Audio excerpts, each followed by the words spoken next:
नमस्कार,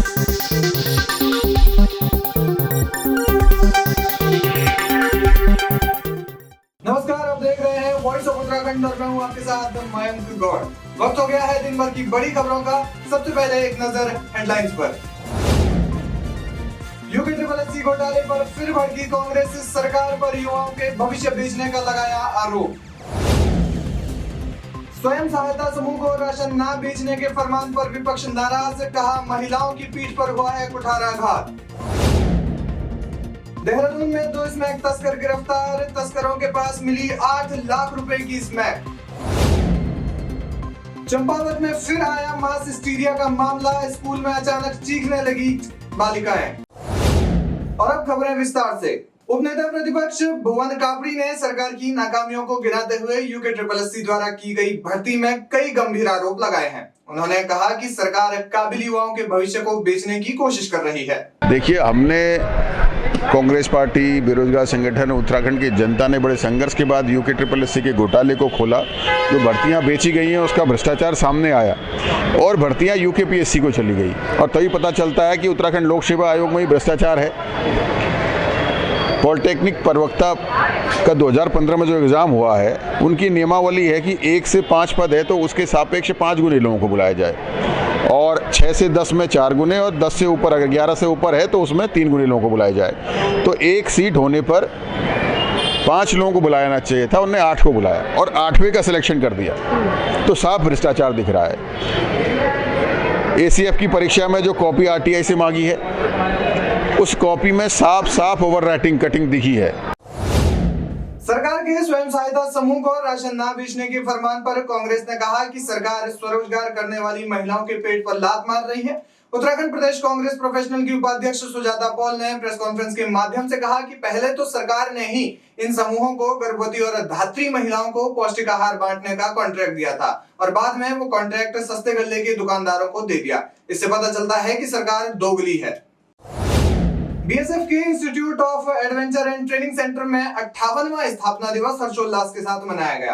BSF commandant Mahesh Negi ने कहा कि बीएसएफ का स्थापना दिवस पूरे देश भर में धूमधाम से मनाया गया। उन्होंने कहा कि देश की सरहदों को महफूज रखने के लिए बीएसएफ का अहम योगदान रहा है। खबर देहरादून से है, जहां सहसपुर क्षेत्र में चेकिंग के दौरान पुलिस ने 2 स्मैक तस्करों को गिरफ्तार किया। वहीं एसपी देहात कमलेश उपाध्याय ने जानकारी देते हुए बताया कि चेकिंग के दौरान एक स्विफ्ट डिजायर संदिग्ध हालत में मिली थी, जिसमें 2 लोग बैठे थे। इनकी तलाशी लेने पर स्मैक बरामद हुई, जिसकी कीमत 8 लाख रुपए है। उन्होंने बताया कि दोनों आरोपी हिमाचल प्रदेश के सिरमौर जिले से हैं। देखिए, ये चूंकि हमारे एसएसपी सर महोदय द्वारा ये एक अभियान चलाया जा रहा है, जिसमें हम बेसिकली चेकिंग भी की जा रही है सभी संदिग्ध वाहनों की और ये ड्रग फ्री के लिए भी गया। तो इसी में हमें सूचना मिली थी, तो उसमें कल थाना सहसपुर के द्वारा चेकिंग की जा रही थी। सब्बावाला क्षेत्र में ग्राम माजरी पड़ता है वहाँ पर। तो ये एक संदिग्ध हमें स्विफ्ट डिज़ायर मिली, तो उसमें 2 व्यक्ति थे। उनकी बाद में जब चेकिंग की गई, जहाँ तलाशी ली गई, तो उनके पास से स्मैक मिली है और ये करीबन 102.50 ग्राम्स है। और ये बेसिकली जो दोनों व्यक्ति हैं, ये लोग हिमाचल प्रदेश के रहने वाले हैं, सिरमौर जिले के, और इनके हम आपराधिक इतिहास की भी जानकारी कर रहे हैं। इनके द्वारा पूछताछ में बताया गया है कि ये लोग, ये जो स्मैक है, ये बरेली से लेके आ रहे थे और यहाँ पे उनको यहाँ देहरादून में इन्हें डिलीवरी देनी थी। अब इनसे बाकी पूछताछ की जा रही है कि बाकी और भी चीज़ें की जा रही है। चूँकि अब इसमें मुकदमा हमने NDPS का दर्ज किया है, तो बाकी हम इसमें विस्तृत विवेचना करके इसमें, और अगर अन्य लोग भी इसमें सम्मिलित होंगे तो उनके विरुद्ध भी इसमें कार्रवाई की जाएगी। कितनी वैल्यू की? ये अनुमानित इसकी वैल्यू जो है 8 लाख रुपीज़ है। और इसी परिप्रेक्ष्य में थाना सहसपुर की टीम को और ANTF की टीम को कप्तान साहब के द्वारा 5000 का इनाम भी की घोषणा की गई है। हरिद्वार में कई दिनों से चल रहा सेलो कंपनी के वर्करों का धरना प्रदर्शन खत्म हो गया है। दरअसल सेलो कंपनी के 600 वर्करों को बिना नोटिस दिए निकाल दिया गया था, जिसको लेकर वर्कर्स ने कंपनी के बाहर धरना प्रदर्शन किया। बातचीत के बाद वर्कर्स को दूसरी नौकरी ढूंढने के लिए समय दिया गया है।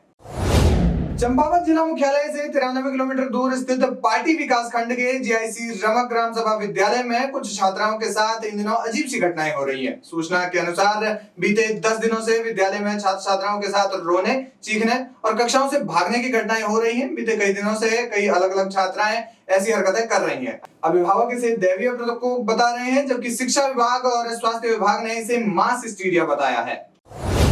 देहरादून सहित प्रदेश में बढ़ती आपराधिक घटनाओं पर अंकुश लगाने के लिए कांग्रेस कार्यकर्ताओं ने देहरादून में सरकार का पुतला दहन कर अपना विरोध जताया। कांग्रेस ने कहा कि कानून व्यवस्था पूरी तरह चरमरा गई है। आए दिन महिलाओं के साथ आपराधिक घटनाएं बढ़ रही हैं, जो चिंताजनक है। देखिए, प्रदेश में कानून व्यवस्था दिन ब दिन बिगड़ती जा रही है, हालात दिन ब दिन खराब होते जा रहे हैं। पूरे प्रदेश में दिन ब दिन अगर आप देखें वारदातें बढ़ती जा रही हैं, अपराधियों का मनोबल दिन ब दिन बढ़ता जा रहा है। रोज कोई ना कोई महिलाओं के साथ कोई ना कोई घटना घट रही है, भले वो अंकिता हत्याकांड हो, उसके बाद पिंकी का मामला हो, उसके बाद किरण का मामला हो, हमारी बहन का।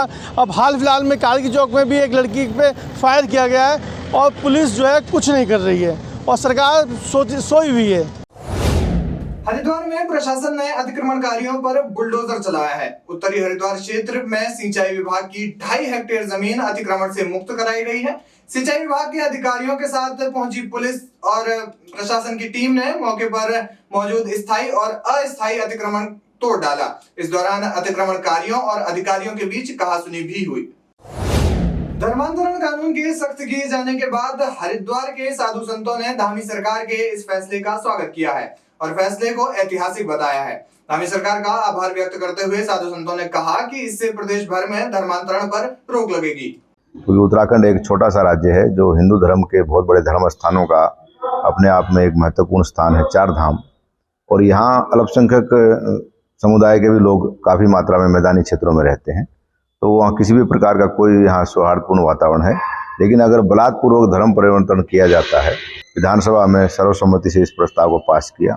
इसके लिए संपूर्ण उत्तराखंड के विधायक, मंत्री और विधानसभा अध्यक्षा रितु खंडूरी जी बधाई के पात्र हैं, क्योंकि भारत में लगभग 8 से 9 राज्य अल्पसंख्यक हिंदू जहाँ हो गए हैं। इसके लिए धर्मांतर कानून ये जो पास किया गया है, मैं इसका स्वागत करता हूँ और ये आशा करता हूँ कि भारत के अन्य राज्य भी इसका अनुसरण करेंगे, ताकि हिंदुओं का एक ही राष्ट्र है भारत, जिसमें हम लोग सुरक्षित रह सकें।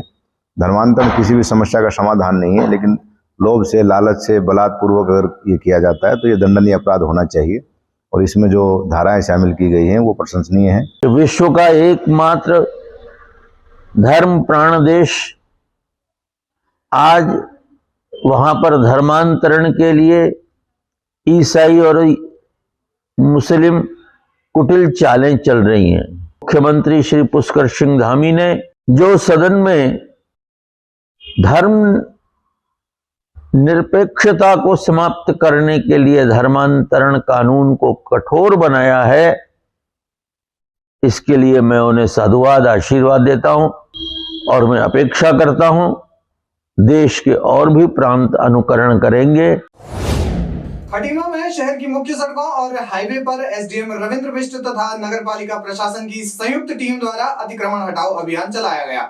इस अभियान के तहत व्यापारियों द्वारा हाईवे पर किए गए अतिक्रमण को हटवाया गया और कुछ व्यापारियों के सामान भी जब्त किए गए। कई व्यापारियों के इस दौरान चालान भी काटे गए हैं। में काफ़ी शिकायत आई थी कि यहाँ पे इतना ज़्यादा ठेली वालियों ने और अन्य लोगों ने इतना ज़्यादा जाम लगा दिया कि आम जनता को आने जाने में भी बड़ी दिक्कत पैदा हो रही है। लिहाजा हमने इसके यहाँ पर अतिक्रमण हटाओ का अभियान चलाया है। इसमें कईयों के चालान काटे हैं, कईयों का सामान भी जब्त कर दिया गया और उनको सख्त चेतावनी की दोबारा अगर इनका दिख गया तो उनके ऊपर वैधानिक कार्रवाई की जाएगी। फिलहाल मैं मुर्गे और ये मछली वाले गली में भी हम आए, यहाँ पर हमने उनको बता दिया कि अपने हाइजीन के हिसाब से जाली लगाकर इसका वो करेंगे, अन्यथा इनकी हम दुकान को सील कर देंगे। लक्सर विकासखंड में ग्राम पंचायत सदस्य पद की 97 सीटों पर उपचुनाव होना है। शुक्रवार को उपचुनाव के लिए पोलिंग पार्टियां रवाना हो गई हैं। 97 में से 56 सीटों पर निर्विरोध निर्वाचन हो गया है। बची हुई 41 सीटों पर चुनाव के लिए मतदान कराया जाएगा। सल्ट में राजकीय इंटर कॉलेज मछोड़ में राष्ट्रीय ग्रामीण स्वरोजगार योजना के तहत पंचायती राज विभाग द्वारा 2 दिवसीय प्रशिक्षण कार्यशाला का समापन किया गया। 2 दिवसीय प्रशिक्षण कार्यशाला में रेखिया विभाग के कर्मचारी ने वार्ड मेंबर, आशा कार्यकर्ता, आंगनवाड़ी कार्यकर्त्री को प्रशिक्षण दिया, जिसमें एसडीजी के सतत विकास 17 के बारे में प्रशिक्षण दिया गया। इस बुलेटिन में फिलहाल इतना ही। उत्तराखंड की और भी बड़ी अपडेट्स के लिए आप बने रहिए हमारे साथ, देखते रहिए वॉइस ऑफ उत्तराखंड। धन्यवाद।